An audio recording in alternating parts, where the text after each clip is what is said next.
500 টাকা, তাহলে এটা আসল। 500 টাকার বলছে এটা আসল পি, 4 বছর বলছে এটা সময় এন। তো আমি সুদ, এখানেও আছে সুদ, আমি এখানেও আছে সুদ, তো আমি সুদ এক্স ধরলাম। সুদ কি ধরলাম? এক্স ধরলাম। তাহলে 500 টাকার 4 বছরের সুদ এক্স ধরছি, 600 টাকার 5 বছরের সুদ এক্স ধরছি, আর সুদের হার বের করতে বলছে, তাহলে আমি X% বের করবো এখান থেকে সুদের হার। তো এখন এখন আমি যদি, আমরা জানি যে সুদের সূত্রটা হচ্ছে যে I equal to PRN। সুদের সূত্রটা কি? I equal to PRN। তো সেহেতু আমি লিখতে পারি কিরকম, পি আর, আর মানে হচ্ছে সুদ, এটা আর, আর মানে এই যে আর মানে হচ্ছে সুদ, সুদের হার, আর মানে সুদের হার। তাহলে যদি আমি মুনাফার সূত্রটা লিখি I equal to PRN, I equal to কি? PRN। তাহলে PRN যদি হয়, এখানে 500 আছে, পি গুণ আর, আর মানে হচ্ছে যে X% গুণ পি আর এন, এন মানে স্যার।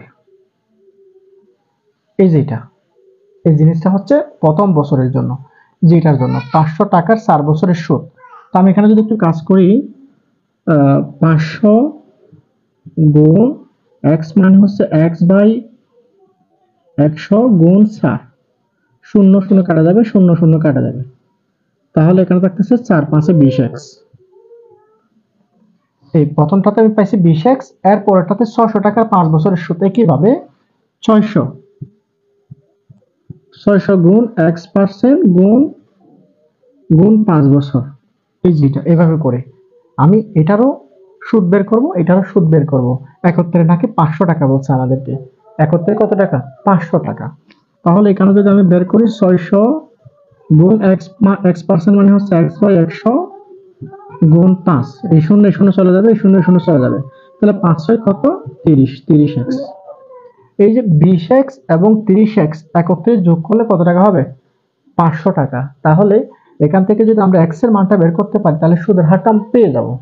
তো আমি একটু করে এখানে মুছে দিচ্ছি এই জায়গার মধ্যে। তাহলে আমাদের প্রথমে পাইছি 20x প্লাস এখানে পাইছি কত? 30x সমান সমান কত? 500। তো 20x আর 30x যোগ করলে 50x সমান 500। আমি যদি x এর মানটা বের করি, তাহলে 500 কে যদি আমি 50 দ্বারা ভাগ করে দিই, 0 0, তাহলে 5 10 50, অর্থাৎ 10%।